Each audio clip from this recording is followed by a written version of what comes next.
Have you ever had back pain from touching your toes or coming out of the bottom from touching your toes? Maybe you've been given exercises like stretching your hip flexors or doing glute bridges because you have weak glutes, maybe even a weak core. So you're doing planks and you're doing other core exercises in order to stabilize the spine. One of the major reasons why this doesn't really resolve the back pain or doesn't really help and is not long-term is that it's not really addressing the root cause of some of these things. And so in this video, I'm going to be talking about why back pain happens, some of the compensations associated with that from a mechanical lens. There's obviously this biopsychosocial model, but from this biomechanical lens as to why this occurs, some of the assessment measurements that you may see that are limited, and then some exercises in order to help it. Hi, I'm Alex Zephyr, founder of Resilient Training and Rehab, and I've helped thousands of coaches and practitioners get faster and more consistent results with their clients. Let's get into it. So when it comes to back pain, it's important to understand certain mechanics as it comes to the hip and the lower body.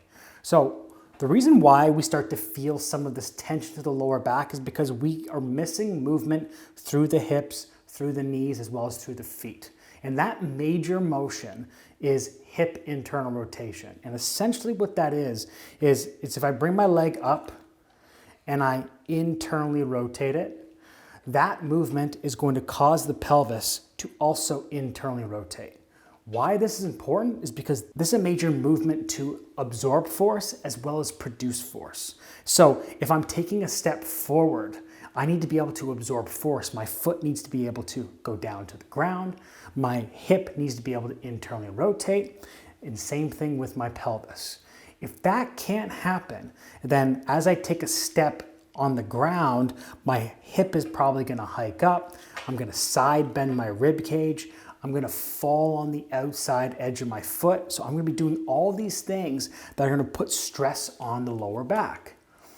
Additionally, if I cannot extend my hip, so now I've taken a step forward and I'm pushing my hip back, or maybe you're in a split squat position with one leg back, as you go into those positions, you don't have the hip extension through the pelvis. So what you do instead is you use your back. So this is for somebody who, when they're bending over to touch their toes and they're lifting themselves up, they start to arch through that lower back. This is one of the main reasons, because they can't extend their hips to come up. They just extend their back and probably extend their knees. And so this lower part of the back starts to get abused with load because the hips aren't able to manage that force. When my foot hits the ground, I have forces traveling up from the ground through my knee, through my hip, and then it starts to cross into the upper body. If, again, I don't have certain motions to accept that force, all the load goes directly into the spine because my pelvis isn't able to create that motion, so my back has to arch in order to accept it. So the two main reasons, as I mentioned, is an inability to internally rotate the hip during force absorption, or the inability to extend the hip as I'm pushing off. And the third mechanism as to why this could happen is I have a rotation of my pelvis. Maybe I've got a rotation of the pelvis towards the right. That is going to create a side bending of the spine on the right, and it's going to create a rotation of the lower spine towards the right. That rotation, we're not just going to be walking around with our body always turning towards the right. So if I've got my pelvis turning to the right, my upper body then has to counter-rotate towards the left. So now when I'm doing movements that are symmetrical, like putting my feet together, touching my toes, doing this bilateral squat, I'm gonna have this natural asymmetry going through my system. Now, despite the fact that maybe you don't have some of these motions, it doesn't mean that you're gonna get back pain.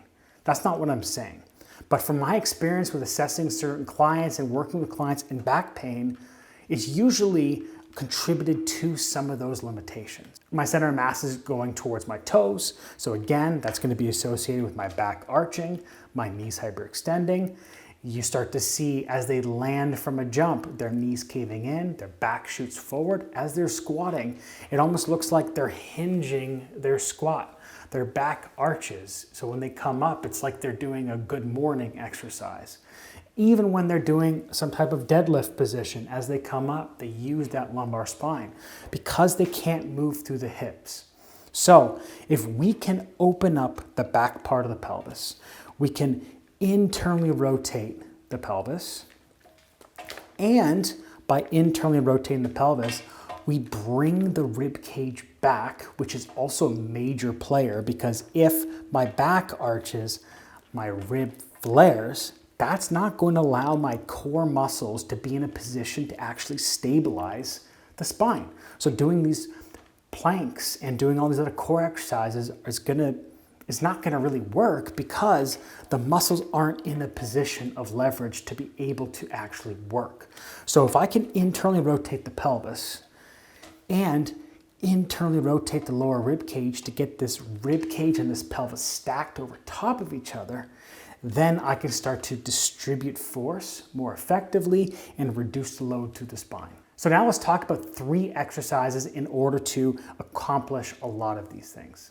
So this first exercise is what I like to call an inverted rock back. And essentially what this is going to do is, again, it's going to bring my rib cage back, it's going to bring my pelvis underneath me, and it's going to start to open up the back part of the pelvis that is important for that internal rotation. And so also by being in this inverted position where my hips are above my head, that is also going to start to decompress my upper part of my back, my lower part of my rib cage, and my lower back. So how you're going to set up is you're going to get on top of something that's a few inches tall, right? This could be a couple books, it could be a few pillows. You're going to have your feet together and your knees out to the side.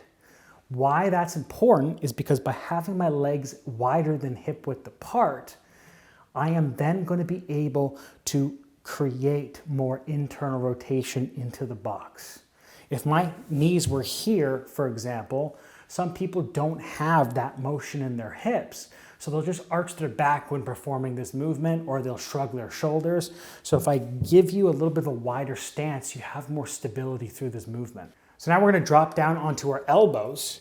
An important thing to think about is when we're dropping down on our elbows, we want this V-shaped position of our arms as well. I don't want your arms tucked shoulder width apart, slightly out towards the side. That's going to make it feel more comfortable. You're not going to be shrugging your shoulders up as much, and it's going to feel like there's less stress going through your shoulders. So I'm going to drop down on my elbows, and I'm going to have my palms down on the ground.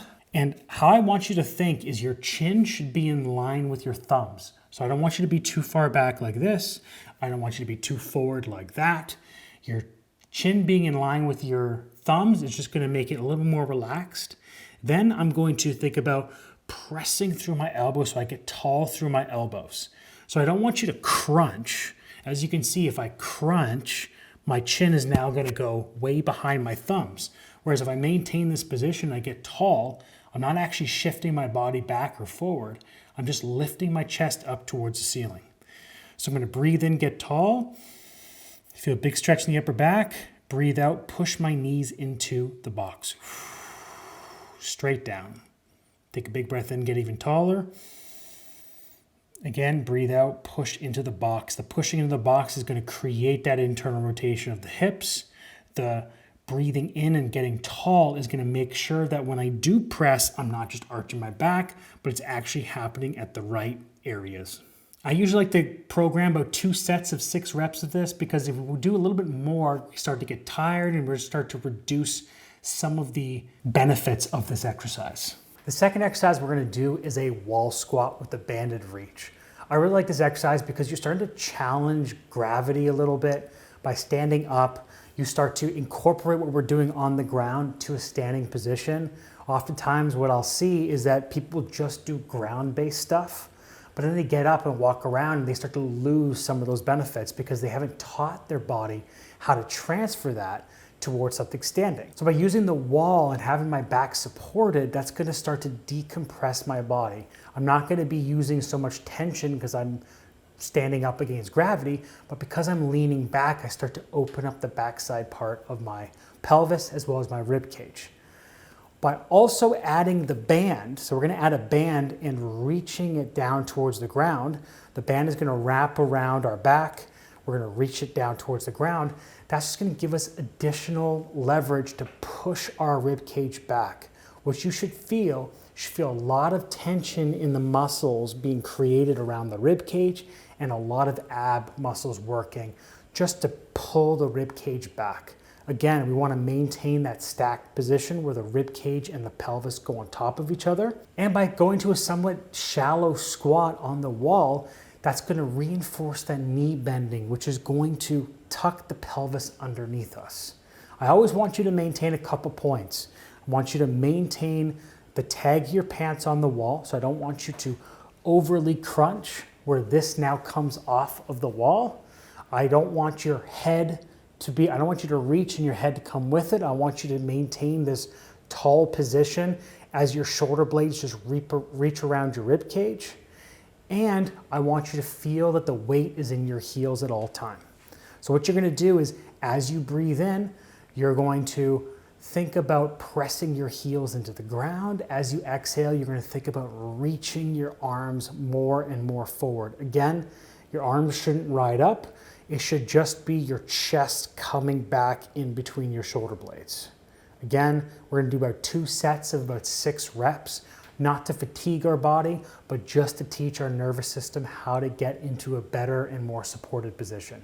So the third exercise is gonna be what I like to call a wall walking hinge. And essentially what this is gonna do is it's gonna teach your body how to start to bend over effectively without dumping your back or without your nervous system feeling scared of bending over, touching your toes. And so this is gonna use the wall to support yourself and push you back into your hips. You're not gonna be creating a lot of tension through your back or through your hips. So it's gonna be more like your arms are gonna be pushing your hips back. So it's gonna be a lot more of this rib cage retraction where everything is being pushed back versus my hips going back and my back arching. Right? So I really want you to emphasize a couple key points. I'm always reaching long as I'm walking myself down through the wall. So I'm not leaning into the wall, but I'm pushing myself back into my heels. Your knees are always going to stay bent, and try to keep your knees over top of the middle part of the foot. I don't want your knees to go back as you're bending over. I want you to keep your knees where they are, and it's just your hips coming up. And then thirdly, I always want you to maintain some pressure on the inside part of the feet.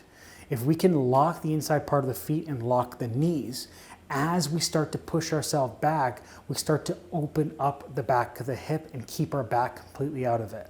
And this is just gonna reinforce all the mechanics we're talking about of trying to internally rotate the hip and decompress the back part of the pelvis. So when it comes to lower back pain, there are many reasons why we could be experiencing this. Taking this from this biomechanical lens and how we're not able to distribute force very effectively, this is really what I wanted to emphasize. Is a lot of times in my experience, I see people who are missing certain motions of the hip, and so they start to use their back to compensate. So I hope that I've described some of these mechanics in a way that makes sense, and so you can start to understand how your body moves more effectively. But as always, if you're experiencing pain, don't just follow these exercises. Make sure you get assessed by a medical professional just so you're able to get exercises that are more specific to you. But if you found this helpful and you like how I broke down some of these mechanics and how the body moves, then don't forget to save, like, and subscribe, and I'll see you next time.